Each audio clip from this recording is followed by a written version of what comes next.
over 30 years experience of transforming workplace cultures and building resilient organizations. He's a certified psychodynamic systemic group coach, an MBTI facilitator, and occupational testing professional. He champions coaching cultures that inspire leadership at all levels.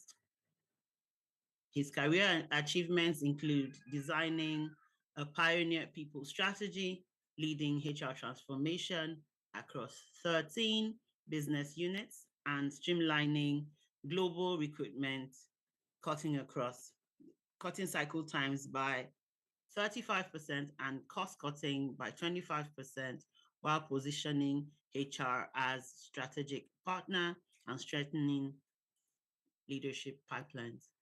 Everybody, please help me welcome and make welcome Mr. Tomini Oni. Please let me see your virtual hands clapping for him. Welcome, sir.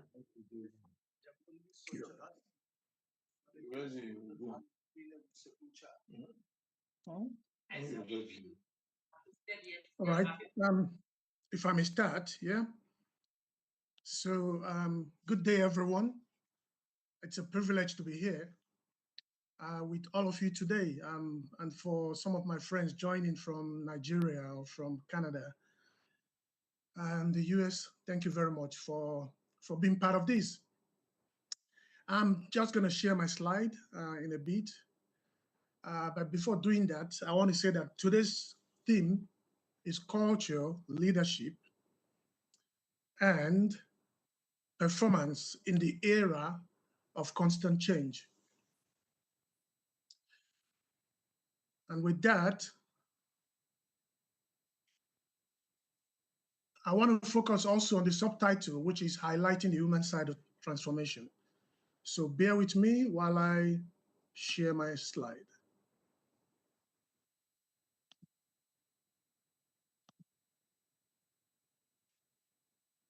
And I would just like to get a confirmation that you can see my slides. If you can see my screen. Thank you, sir. Yeah. Fantastic. Fantastic. So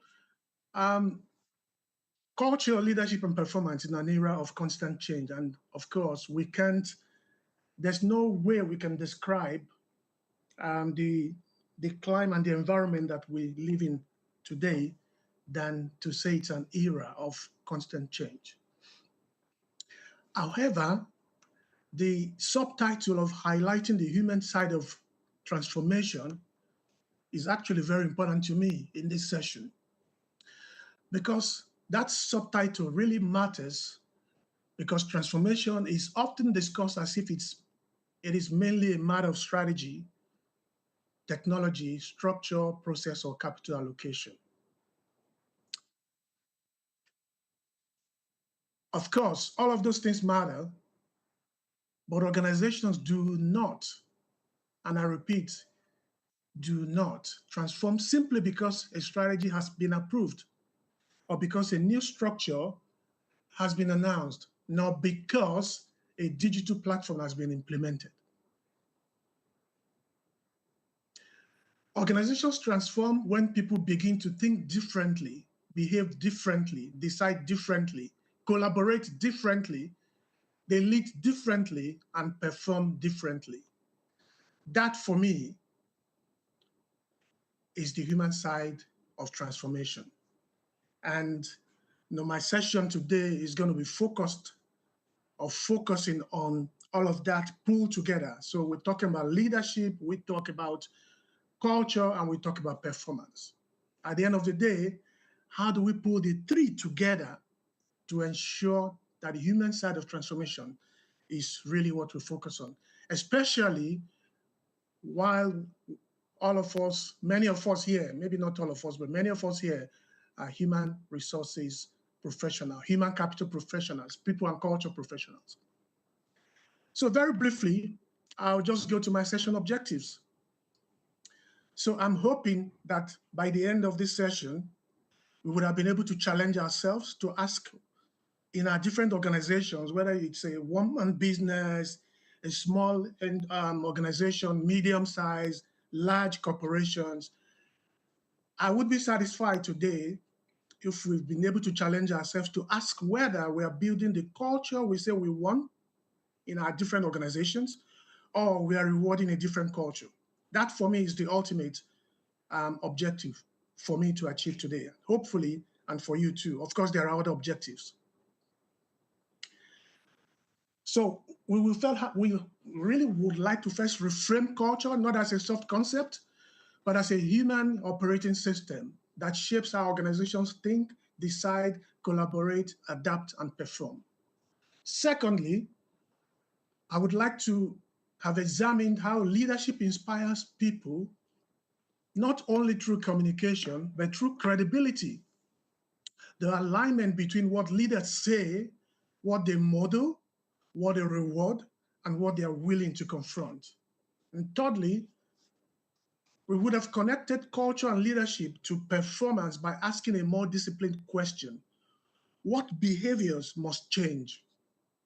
What conditions must enable those behaviors? And what systems must reinforce them for transformation to become real? So ultimately, we land on objective number 4. Are we building the culture we say we want, or we are rewarding a different one? At this point, I would like to Ty to help me share a poll. So let's start. Let's gauge the room. So can we have the poll, please?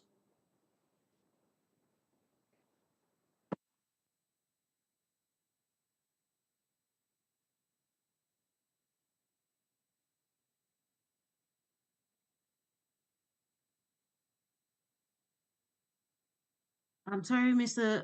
Oni, could you please confirm if it's a opening diagnostic you want, please? Yes, the first poll number 1. Okay.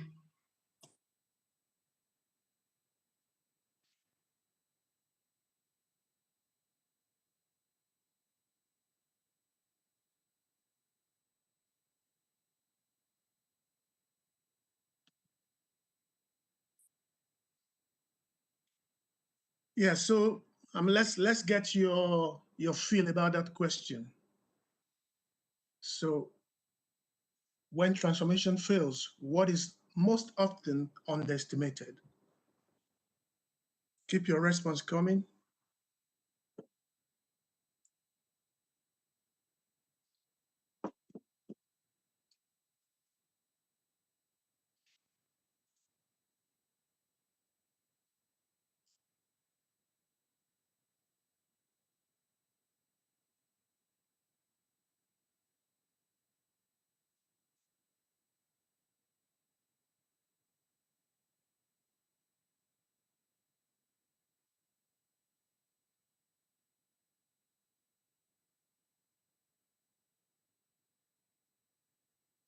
Great. I think we got everyone responding to the poll. Most people, yeah, majority, 74%, say that it's the human behavior change required.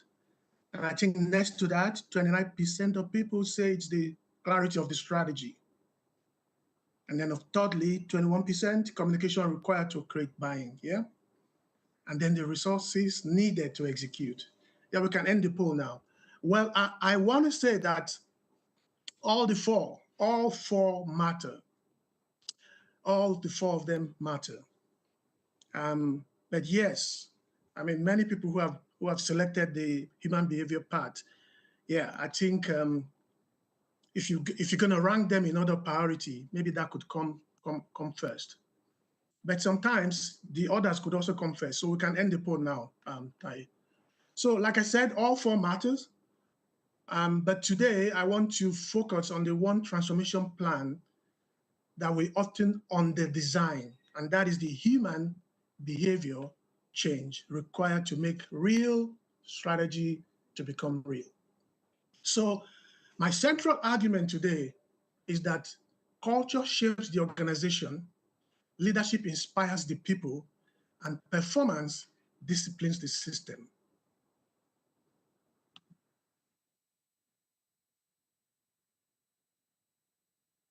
So culture shapes the organization.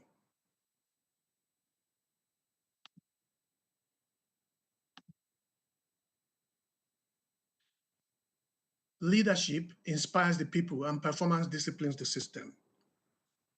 And that's the way I would like to end that. So Tai, if you can stop sharing the poll or something. Yeah. But it doesn't matter. Yeah.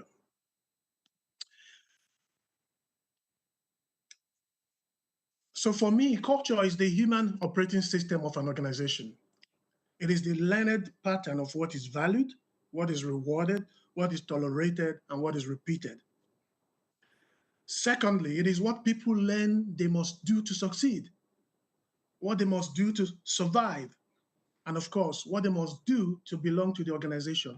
And anyone who doesn't learn this, they find themselves on their way out of any organization, be it political, be it professional, be it a charity, they find themselves out of that organization. And I want to say that culture does not follow intentions, it follows reinforcement.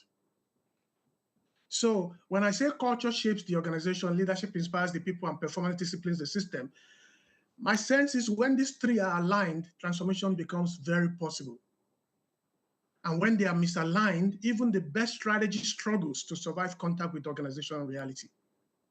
So the next question for me would then be, so how does culture shape organizations? And how does leadership inspire people? My sense, like I said before, if culture is the human operating system of an organization, and it is what people learn to do to succeed and to survive, then leadership is the one that shapes the emotional and moral energy of the organization. So it's about what do the leaders say, what do they do, and what do they reward. It's not just about what they say. That's why I would like to say that every organization has a culture. The only question we need to ask ourselves is whether that culture is intentional or it's accidental. Because culture shapes what people believe is normal, what people believe is safe, what people believe is rewarded, or what is risky. It shapes how decisions are made and how truth travels, how power behaves, how conflict is handled, how accountability is applied, and how performance is pursued. That's why I want you to underline this. That's why I want to say that culture is not a soft issue. It is actually the invincible structure, the invincible infrastructure of organizational life. It is the unwritten operating system that tells people, this is how we do things here. This is how you succeed here. This is what you must never believe, must never challenge. This is what gets noticed. This is what gets forgiven. This is what will get you promoted here. So it's the unwritten operating system of any organization. It's an invisible infrastructure of the organization life. And in my work, I often say that every organization has two cultures. There is the culture that organization asks for. That's the one that is described in the town halls, the one that is described in the strategy decks, the ones that the value statement captures and is hung on the walls, the ones that people discuss when they go on leadership offsites, when they go on away days, when they do road shows, engagement campaigns, and performance conversation. But then there is the culture it rewards, the one employees discover through promotion, recognition, access, protection, decision making, consequences, and silence. So while the first culture is announced, the second culture is learned over time. And whenever there's a gap between the two, the rewarded culture wins. This is one of the most important truths about culture. People do not listen to what leaders say. They study what the organization rewards. Who gets promoted, who gets protected, who gets access to power, who is labeled as difficult, who can speak the truth without consequence, and who pays the price for honesty. And from all those signals, people learn the real culture. So culture shapes organization by shaping behavior at scale. It determines whether people speak up or stay silent, whether teams collaborate or protect territory, whether managers coach or they control. It determines, whether people would innovate or they were going to wait for permission, whether risk is surfaced early or hidden until it becomes a crisis, and whether performance is pursued with integrity or it's pursued at all cost. This is why I posit that culture is not separate from strategy. Actually, culture is the environment in which strategy either grows or dies. So a brilliant strategy placed inside a culture of fear will produce silence. And a bold innovation agenda placed inside a culture that punishes failure will produce caution. A collaboration strategy placed inside a reward system that celebrates individual heroes will produce silos. There's no doubt about that. And a transformation agenda placed inside a bureaucracy that will reward compliance will only produce theater, will only produce activities. The organization may look busy, but it will not truly change. And I'm sure many of us have seen organizations like that. That is why my core belief in this session is this: culture does not follow intention, culture follows reinforcement. Always, always, culture does not follow intentions, it follows what we design. It follows, what we reward. So what is repeatedly rewarded, becomes the normal.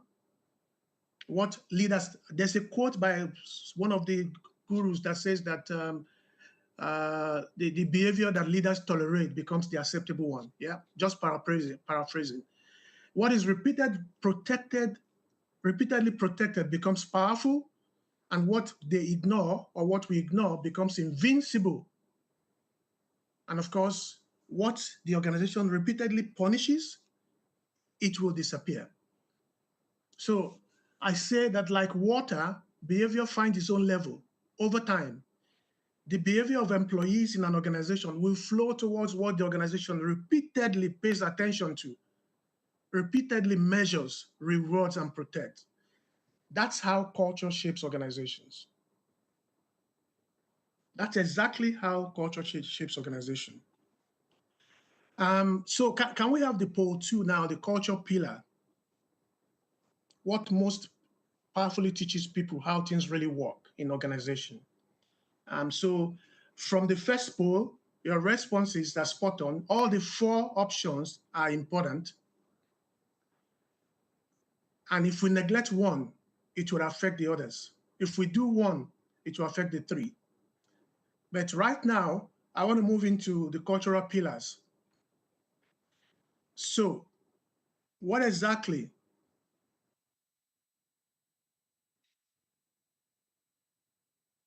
teaches people how, what works in their organizations?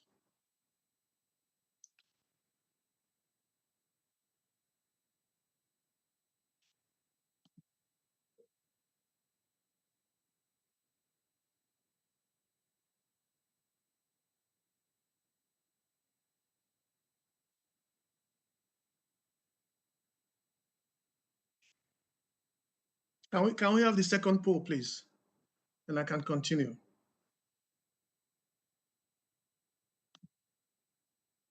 The poll is up and people are.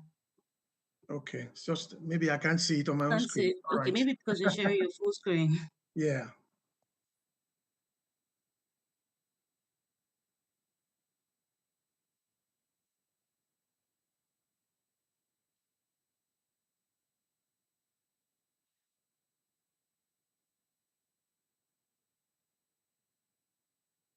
The result is up now. Can you see it? Yes, I can see the result. And so I think, about 53% of people say the behaviors leaders model under pressure. That's so instructive, really. And then, of course, the next set of people say the decisions, rewards, and consequences people observe. Fantastic. Yeah. So culture is learned from the whole system, really, but especially from the patterns that people observe repeatedly, not just observe once or twice, but from the patterns that the employees observe repeatedly. What gets rewarded? what gets protected, what's tolerated, and what's corrected. That's exactly, what happens. What most powerfully teaches people, what employees get, from a transformation, from a culture change. It's always about the decisions, the rewards, the consequences. Immediately that changes are beginning to happen or transformation start. Yes, it may be about the behaviors, leaders model, under pressure, and all of those things. But eventually, employees' behavior, like I said, is like water. It will flow towards what is rewarded, the consequences, what people observe, the patterns people observe repeatedly, what gets rewarded, what gets protected, what gets tolerated, and what gets corrected. Now I move on to, so how leadership inspires people, which is the slide that I already have.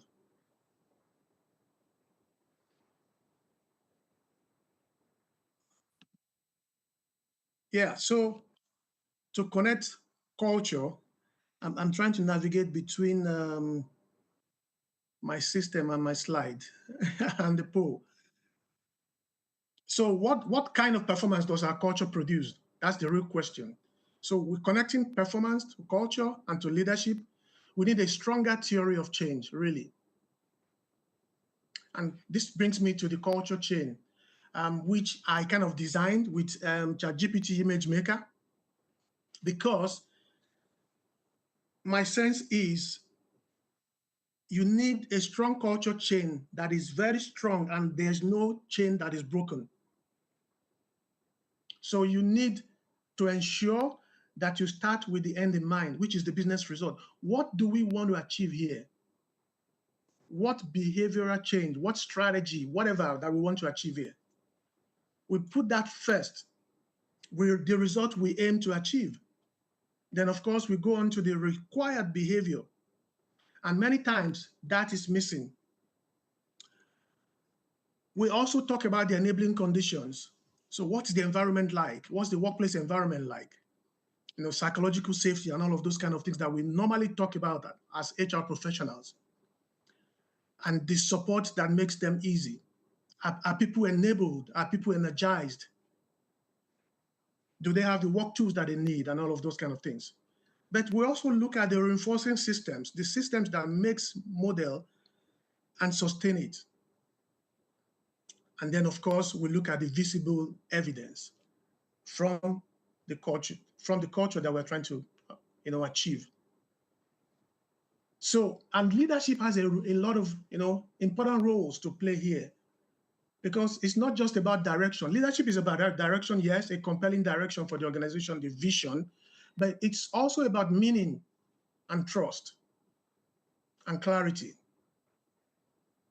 Because in times of change, people do not only ask what is the strategy, they also ask deeper human questions.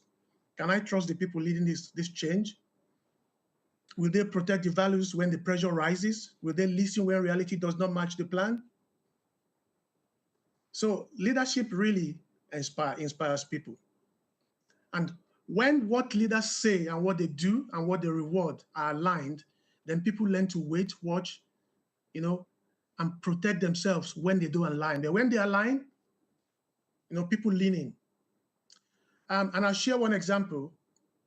In one organization, I observed in my past life where a newly appointed CEO wanted to change what he saw as a culture of silence.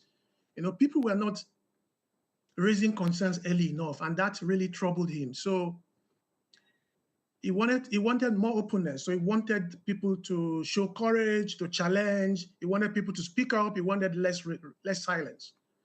And to be fair, he communicated this very well. Just going back to the poll responses, he did communicate this very well. He was very persuasive. People believed in him. And for a time, there was more visible challenge, more openness, and more willingness to raise concerns. But over time, the silence returned. Why did the silence return? Because it wasn't because the CEO had stopped speaking about openness. No, he kept talking about openness. I need people to be open. I need people to bring up challenges. And it was not because the employees had forgotten the message, and it was not because the town halls were poorly delivered.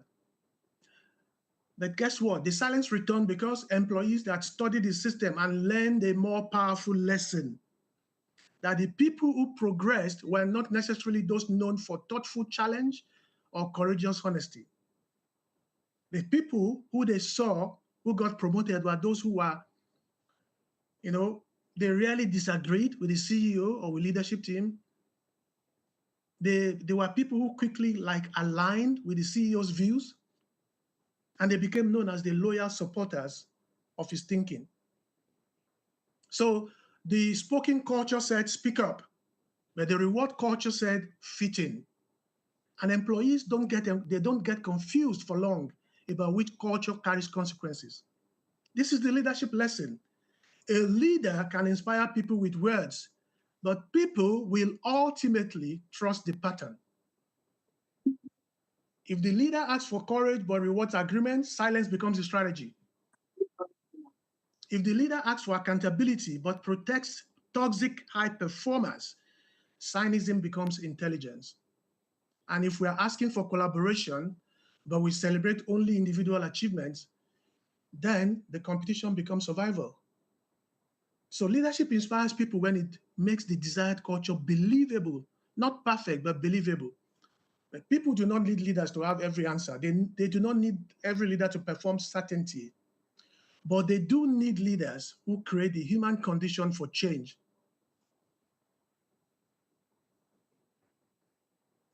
So the human side of transformation is this. When leaders inspire well, they do not simply motivate people. They help people cross the emotional bridge between the present they know and the future they are being asked to build. And that's strategic work. That is very strategic. So what must change?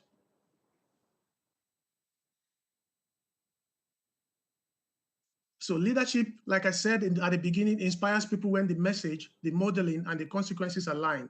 When they do not align, people trust the pattern more than the speech.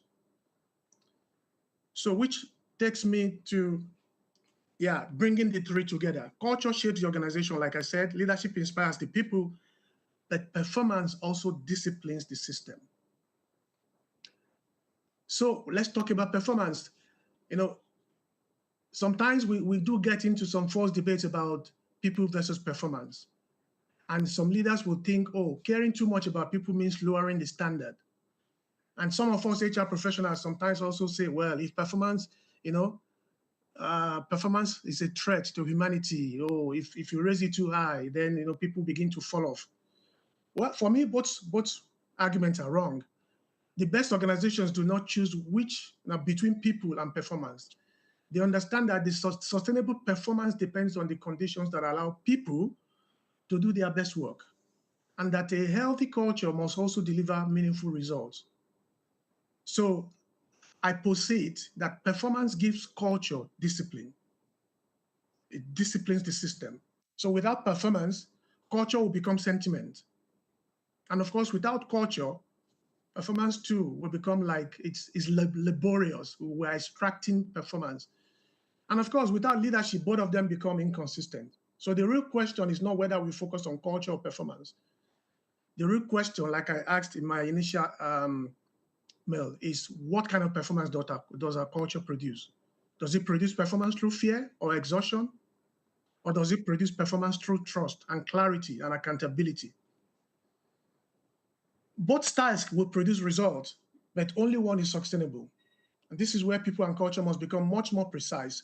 Sometimes culture work loses credibility because it arrives as activity before it has been framed as a business problem. And many of us have been involved in this. We launch a workshop. We quickly do a survey. A new process is introduced. We do the value campaign and we refresh the values. All of them are good. But yet, the organization sometimes is not always clear on what behavior is expected to change, why that behavior matters, and what will happen differently if the work succeeds. That is where we lose our credibility as HR professionals. So to connect culture to performance, we need a stronger theory of change. And that's what I call the culture chain. So the business outcome leading to the required behavior, which in turn leads to enabling conditions, and then we reinforce the system before we begin to see the visible evidence. So first is about what's the business outcome? What business outcome are we trying to achieve? What behavior must change to achieve it? And what conditions must exist before those behaviors happen? And what systems and leadership actions are we going to use to reinforce those conditions? And then, of course, when we reach our station, how are we going to know that we got there? What evidence will tell us that change is really happening? So without this chain, culture becomes aspiration. But with the chain, culture becomes design. This is how we design culture. And I can illustrate it from one of my past lives. I used to work for one of the global organizations in the oil and gas industry. And of course, that organization was known to be a destination for top talents. And that wasn't simply an HR ambition. It was central to performance, to innovation, to growth and competitiveness. Meanwhile, in one of the countries where that organization kind of operates, it needed scientists, engineers, technical experts, and highly skilled professionals. And we had a very robust recruitment process designed for fairness, for consistency, and of course, for quality across different countries. So on paper, the process made sense. But in this particular country, in the Scandinavian region, top candidates were turning down our offers. And the issue was not just like its employer brand. It was not only compensation. It was not simply hiring manager capability. The issue was speed. So the process was taking almost 3 months to complete from beginning to bumps on seat. But in that country, we had almost 77 competitors because that country is known for oil and gas. So there were 77 competitors, both those who are like drillers, those who are like they are in downstream, upstream, midstream, and those who are providing services, to the sector. 77 players. So in some cases, competing offers were landed 6 weeks earlier. So people were competing, they were going for interviews across different organizations.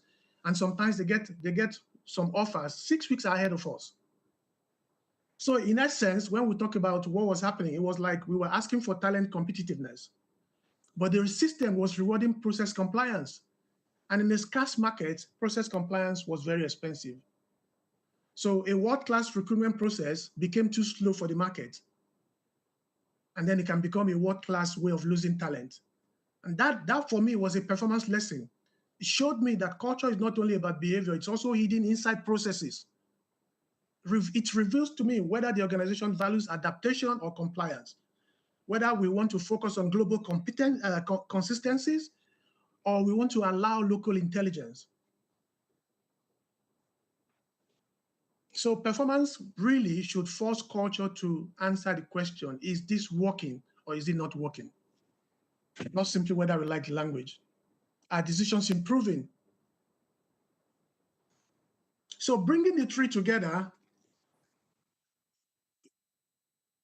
on your screen, culture, yes, does shape the organization. Leadership inspires people and performance discipline the system.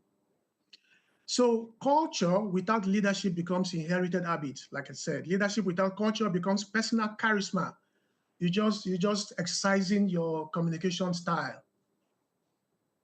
Performance also without culture becomes pressure, and culture without performance becomes aspiration. Yeah, it's just an aspiration. It will never be actualized if there's no performance to the culture. So leaders, we must ask ourselves, what culture do we really need for performance that we are trying to deliver? And that takes me to the real culture audit, as you have on your screen. And we often start with the core values, the value statement. But I've realized that to do a real culture audit, we need to start with reward system. What do we get? Who gets promoted? We walk from the back to the front. If we get the right answers to all the questions on the screen, on this slide, then we can begin to crack what we need to change about the culture in our organizations. And I need to run. Now, this is just one example of, the different perspectives that we focus on when we do a culture assessment. So we look at the context, we look at the espoused values, We try to, unearth the undermining behaviors. What are the dynamics, like the tone the tone at the top, the resistance, to change. And of course, we also check out what are the underlying mindsets and assumptions and beliefs. And of course, what are the legacies that the organization is trying to protect? And that without we breaking down that legacy, we will not be able to transform. And this image is taken from one of my coaching classes from the K. DeVers Institute.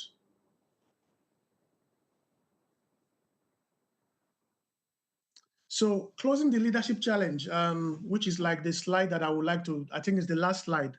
Taye is the poll 5. We skip the other polls. Let's keep the other polls. And just based on this slide and the previous slides that we have, let's have that poll. Yeah.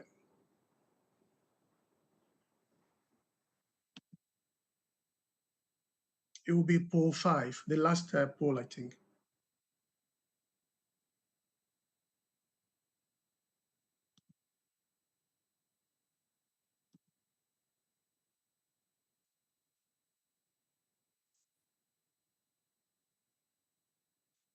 Yeah.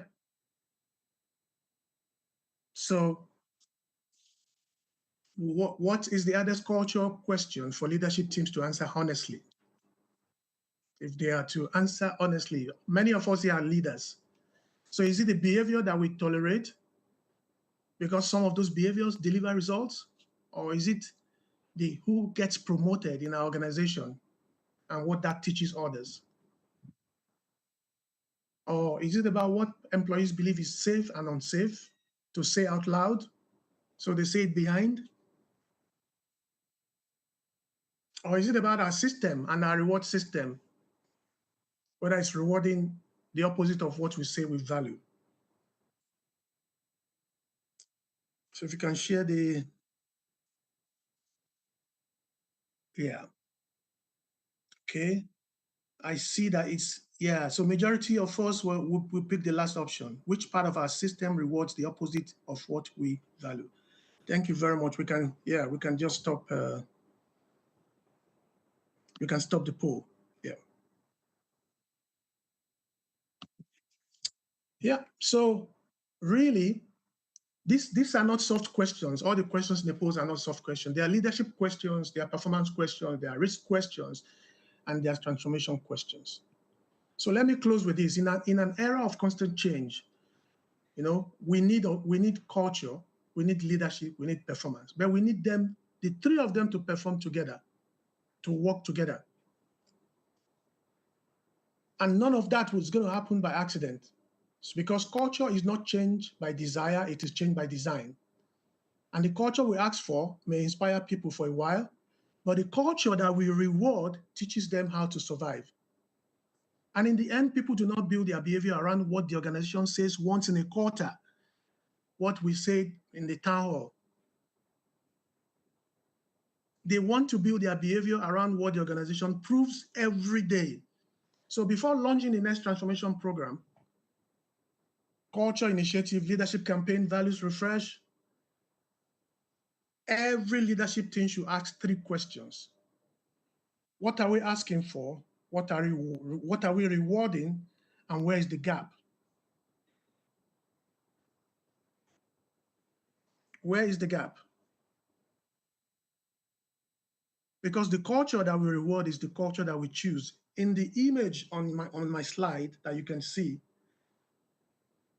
the cheetah, which is the animal that is sitting on the ground, that is just resting there, is the fastest cat alive. It's faster than the leopard, it's faster than the lion, it's faster than all the others.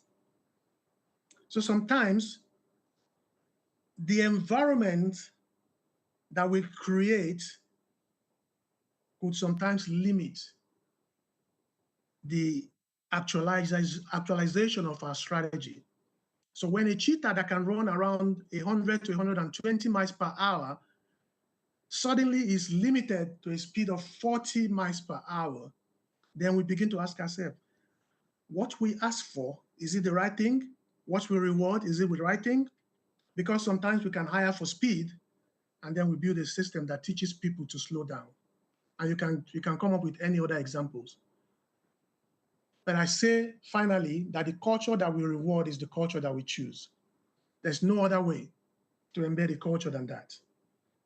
And I think at this point, I will just wrap up with the quote that culture is the environment in which strategy and performance either grows or dies. Thank you very much. I stop sharing now. Tai, you can take over.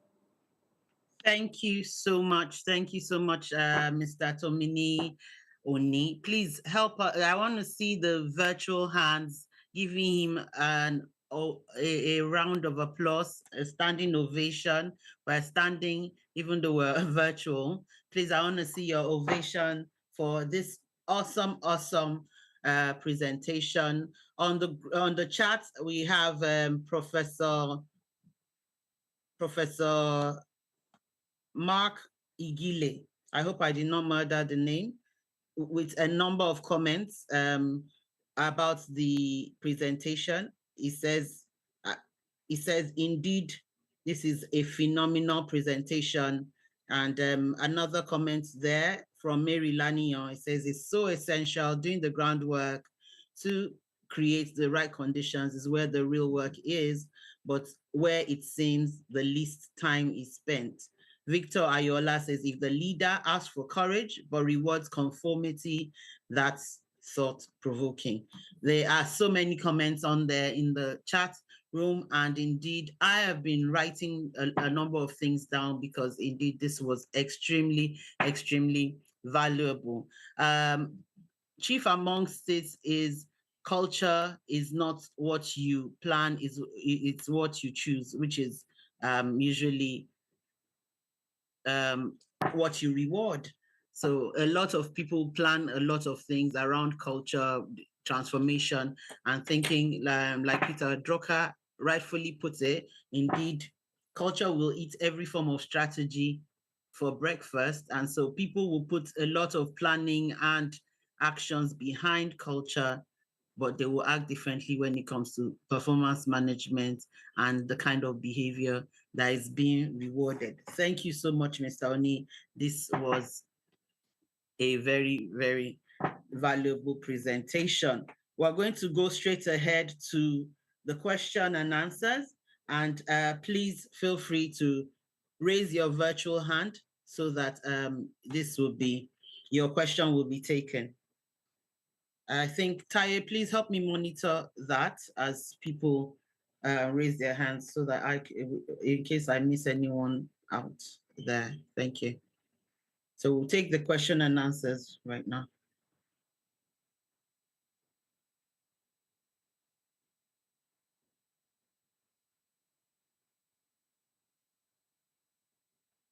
We're really doing good on time. Thank you, Mr. Oni, for really respecting the time and stopping smack on time. Any questions there?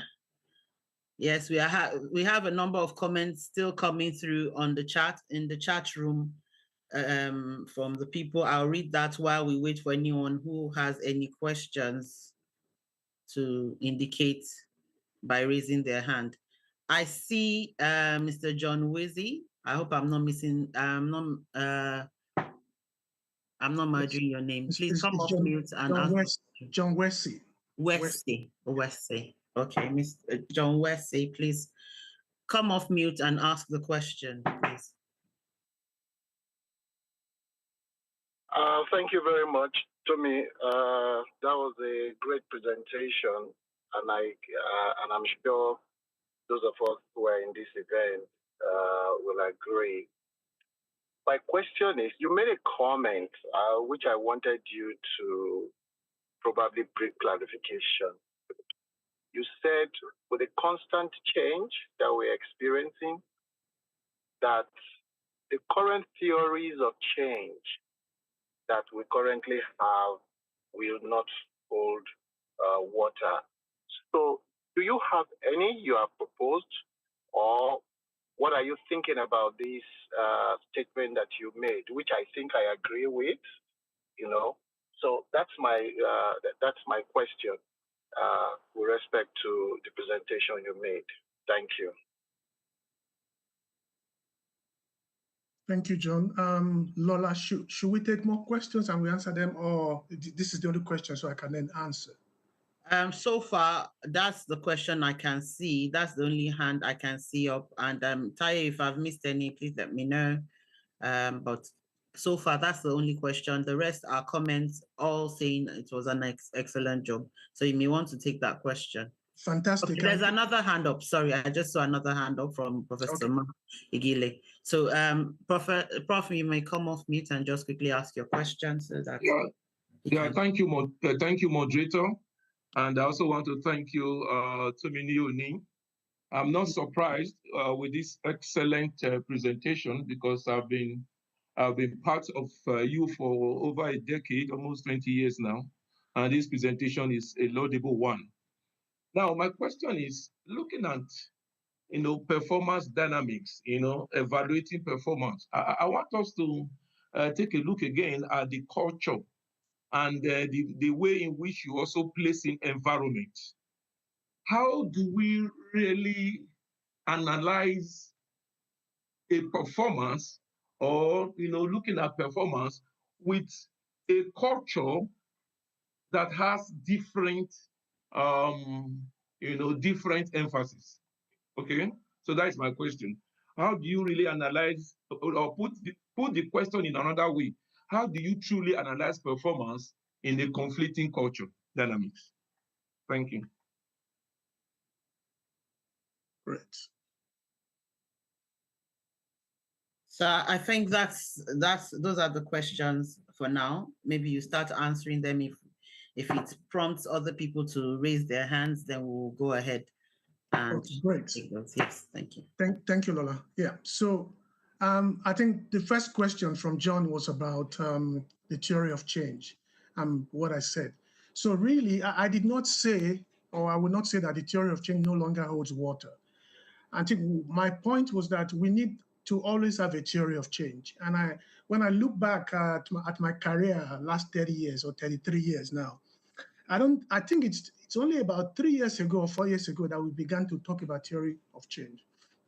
Of course, we had it in our mind, and maybe it was not just documented or structurally documented, but we had it at the back of our mind. But now we need to really document the theory of change. And if you go back to the culture chain that I designed, that really helps us to put things in perspective. So I would not say or the issue for me is not that the theory of change is obsolete. I think the issue is that it cannot be treated as a fixed plan. So in an era of constant change, it must become a living discipline. So you must define the outcome, identify the behaviors, create the conditions, reinforce them through systems, and measure the evidence. And then, of course, as we normally say in consulting, the learning loop must continue. So we must keep learning as reality shifts. So I wouldn't say theory of change no longer holds water. Of course, a lot of things might have changed, especially with difference in generations, difference in technology. But my sense is that we should keep it as a living discipline, and always try to define the outcome from the beginning. If I go back to Prof's question, Prof, thank you very much and for your time. I know you're a very busy person, being Vice Chancellor and all of that, and all of your other responsibilities. So I don't take it for granted. Now, your question is an excellent one because performance is, for me, it's never produced in a vacuum, So when culture and environments are different, we need to analyze performance at two levels: the result itself and the conditions that produce the result. So I will analyze it, in that, because again, when a team may still deliver, that's what I find, especially in sales teams. When I worked in food and beverage, FMCGs, and a team may still deliver strong numbers inside a poor culture. But the question would always remain, at what cost and for how long? So if the result came through trust, clarity, and accountability and collaboration, then it will suffice. But if it came through fear, through exhaustion, through silence, through individual heroics, then of course it may not last.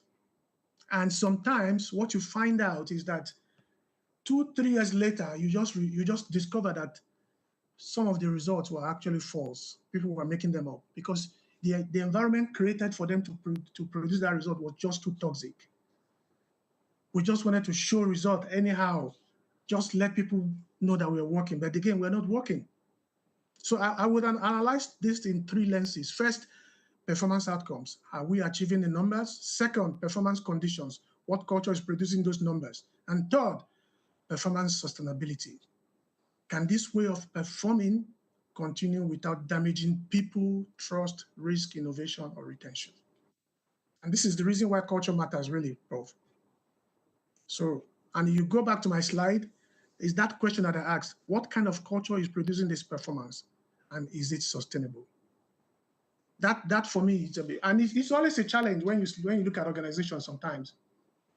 The culture is different, and then we're expecting performance different. Just like the image of the cheetah, when looking at the 40 miles per hour limit, whereas it can run 120 miles per hour. I hope I've kind of answered your question in a way, Prof. Absolutely, absolutely. I'm satisfied. Thank you, sir. Thank you, sir. Thank you so much, Mr. Oni. There are 3 more people that have put up their hand, and I think I'm not sure if it's gone down now. There was Victor, and then there's Mary, and I saw a third. Okay, I think he posted his question in the chat room, but we have 3 more minutes or 2 now to wrap up the question and answer before our chairman comes to talk about the upcoming conference. So I'm just going to read out the question on the chat and give them 1 minute each to ask their questions, and then maybe you can take the 3 if you don't mind, sir. So the one in the chat is from Victor Ayola. He says, how do you influence performance as a minority in a majority culture that says that what is different from what it means? It's called understatement or indirect culture. That's his own question. Victor, you may want to ask yours, and then Mary. Thank you.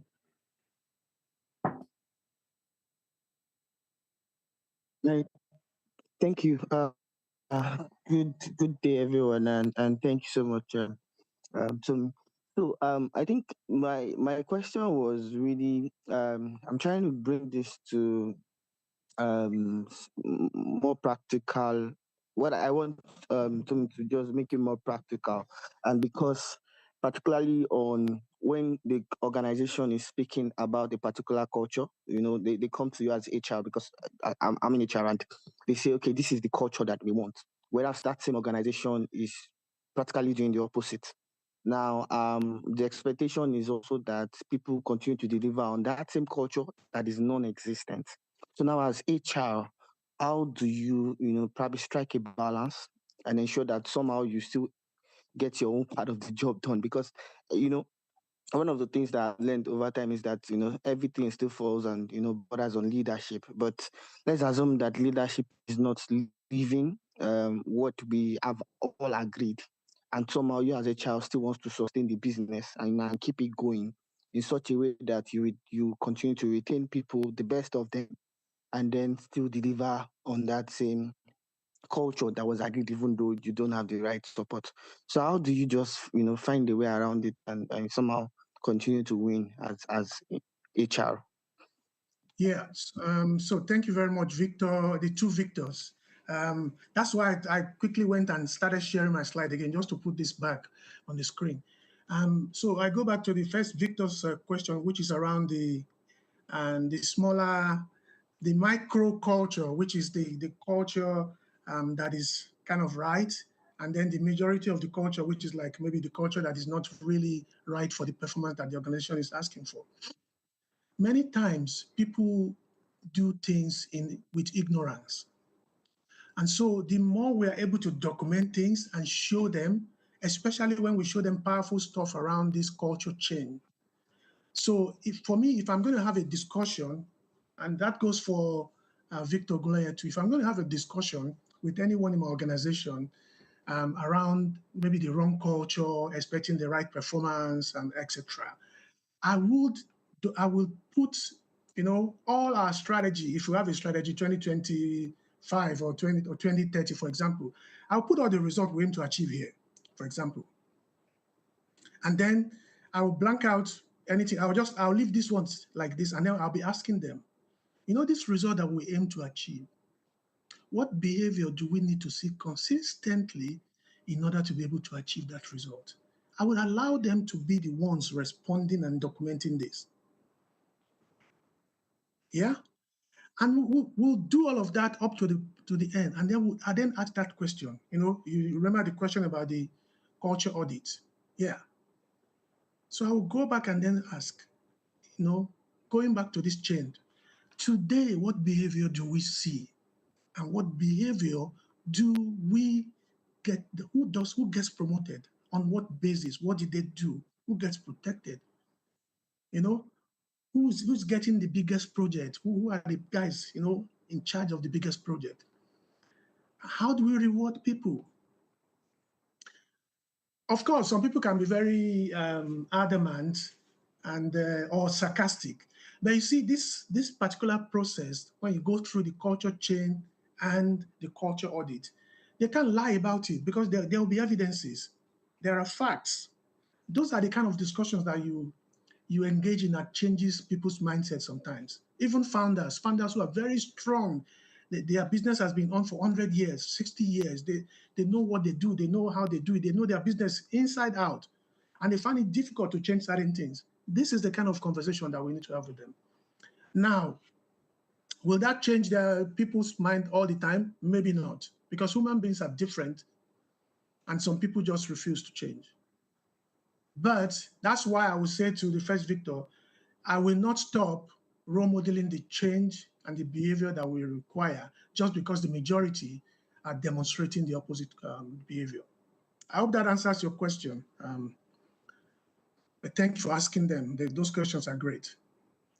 Thank you very much for that important answer. Mary still has her hand up, but it is time for Mr. Monday Thompson to come speak with us. If I have the permission of the House just for us to spend an extra 5 minutes, then I will go ahead and take her question. Do I have your permission, sir?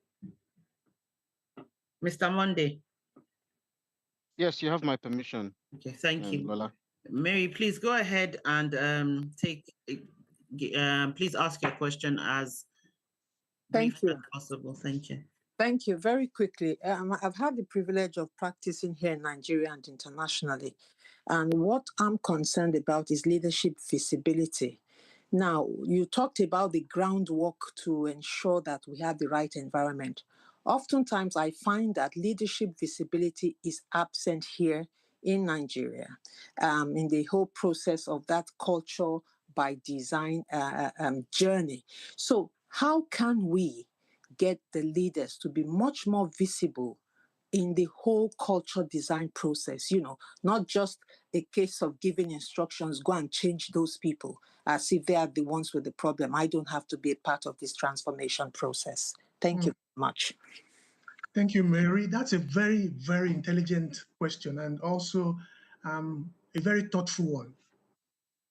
Now, if I go back to this change, for example, what in my experience, and of course, I'm not like the overall knowledge on culture in the world, I'm not.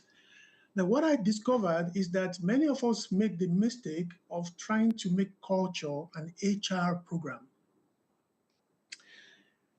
Of course, we should facilitate, we should lead, but culture change, culture transformation is an organizational-wide program. It's not an HR baby, it's not. So many of us miss it from the beginning, trying to make it an HR thing. So we need to push back on leaders to say, no, culture, eat strategy for breakfast with lunch, with snacks in between. I don't want that to happen. And so you leaders must lead this. I will support you. I will lead where I need to lead. and I will support where I need to support. But this is a leadership topic, not an HR topic. Many of them want to focus on finance or operations or marketing or sales. Culture is not an HR topic, it's an organization-wide topic. Let's not miss it from that part. Second, we need to weave the outcomes, the KPIs we want to see in culture into leadership KPIs, leadership goals and objectives. I recall in one of the organizations where I worked, part of my KPI, even though I was HR director, was that on a quarterly basis, I will visit our frontline sales team in the regions where they operate every quarter. And I remember then that I even had to contemplate going to visit them in Maiduguri, where we had the core Boko Haram, activities going on at the time. And I went to the neighboring states, Bauchi, Gombe. It has to be part of the KPIs of the leaders. And thirdly, it must be a topic that you are discussing, just like sometimes you discuss safety at the beginning of management team meeting or ESCO meeting. It must become one of the topics that you discuss when you're having your executive management meetings. Because this thing must be embedded. It must be embedded. So honestly speaking, it is going to fail if leadership is not available and if they are not visible. Because people are looking at what the leaders are saying, what they are doing, what they are rewarding, and all of those kind of things. And if they are not available and not visible, they will not be rewarding the right things.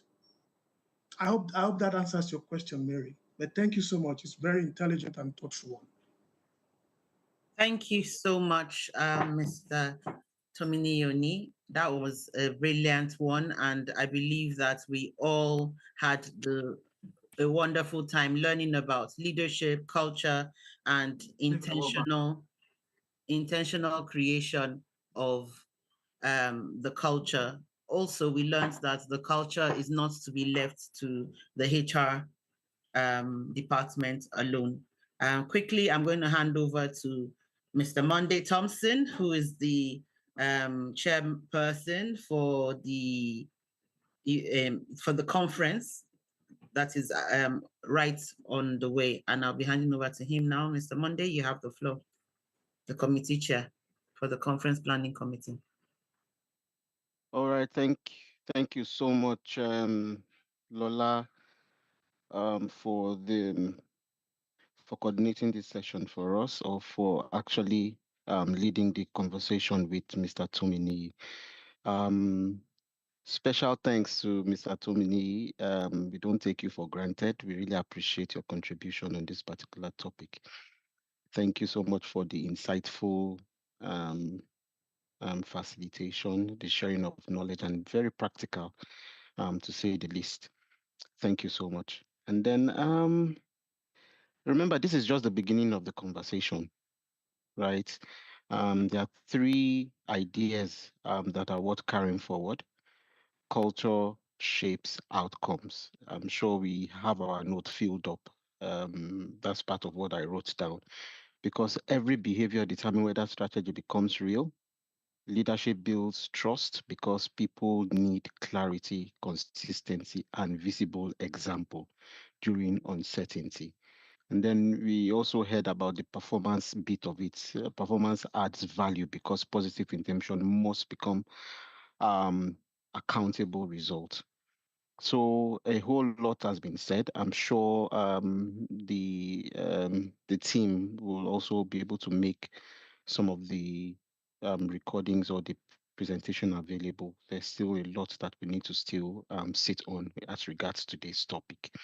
Like I said, this is just the beginning of the conversation. Where we are going to eventually is our conference. So I'm just going to take out this time to encourage us. If you have not registered for the conference, please go ahead and register. One of the team will actually put the link in our in the chat. So please, if you have not registered, do so to register. We have a hybrid session, and we also, it's a hybrid program rather, and then we also have the physical and of course the virtual aspect of it. So whichever one suits you, which part of the world you're you'll be calling from or you are currently, you can actually be a part of that particular conversation. I promise you, there will not be a dull moment at all. Our conference theme is the new world of HR, aligning people, performance, and digital transformation.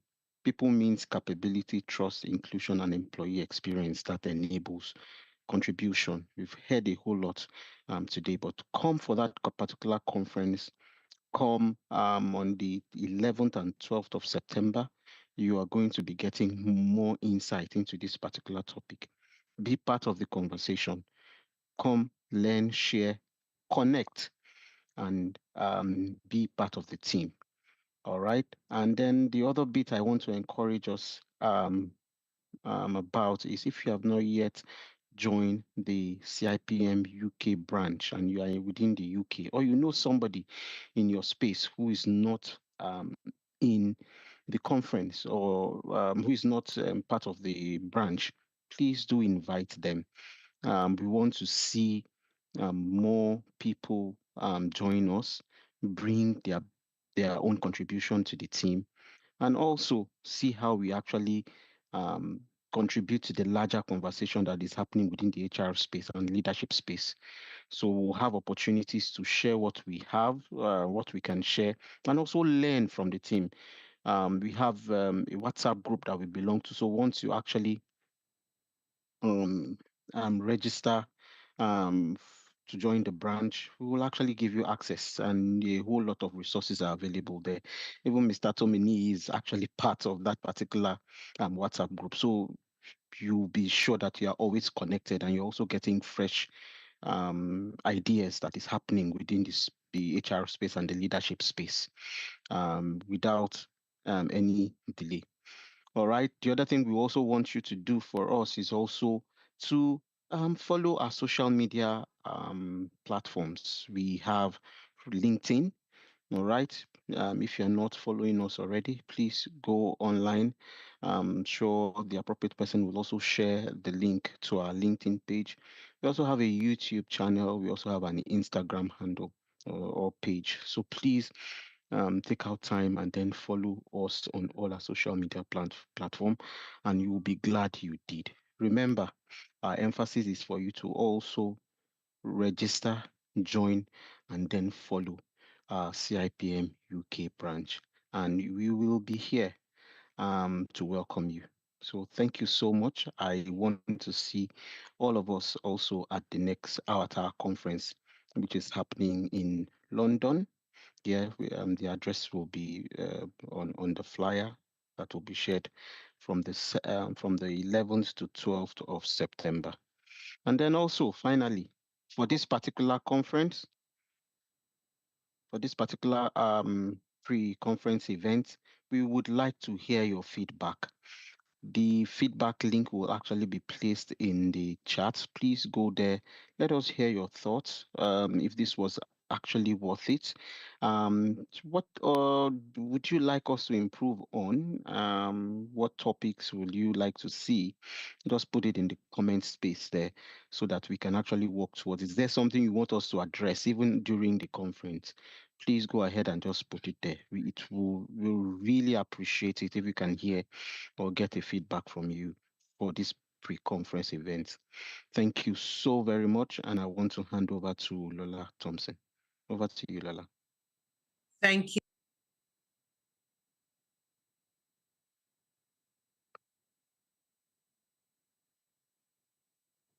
Lola, you're muted. Sorry about that. So thank you, sir. Thank you so much for the awareness drive for everyone that is here. And I'm sure we have friends as well. If you have not registered, the registration is still on. And it promises to be really, really an experience that is worth you attending. We were there last year. We went to Bradford last year and it was excellent. And I think it's even going to be even more excellent as we go into London to meet with for the conference. First, I want to say thank you to the HQ Council member who took her time, and she has been here from the beginning even until now, Madam Saadatu Farouk. Thank you so much for attending. We really appreciate it. Do not take it for granted. And I also want to thank our speaker, Mr. Tomini Oni. Always excellent presentations. He did take us through some last year, and I'm seeing culture in a totally different, from a totally different angle, and I will definitely be taking on some of his brilliant advice, I will say. Secondly, I want to say thank you to the 13-man committee, content committee members, those that were part of this pre-conference planning. Well done. To shout out to Dari, Fadekemi, Mr. Monday, Buki, Joyful Sound, Samson, Juliet, and Taiwo. Thank you all for being here. And Yinka as well, Christy, Yinka, and Shining Light. All of you are very much appreciated for all that you did to put this together. And we're looking forward to seeing everyone at the conference. Thank you very much. I think we have come to the end of this. Recording stopped. This now, and the next time when I'll be seeing you all will be at the conference. Thank you. Thank you so much, Lola. Thank you so much, Mr. Oni. We really appreciate you. We'll be sharing the presentation to people who attended. So please look out for that particular presentation. Thank you once again for attending. And see you at the conference. Bye, everyone. Bye, everyone. Thank you. Bye. Thank you very much. Thank you. Thank you, ma'am. Thanks for joining.